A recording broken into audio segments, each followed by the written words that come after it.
We're doing all kinds of really important science aboard the space station, all the way from stem cells and material science.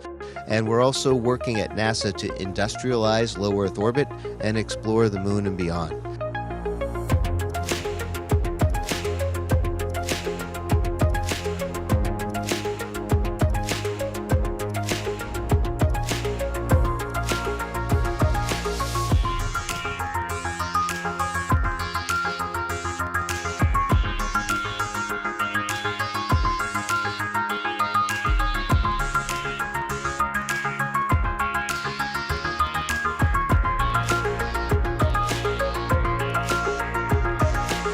The ISS is 250 miles above the Earth. The moon is 1,000 times farther than that.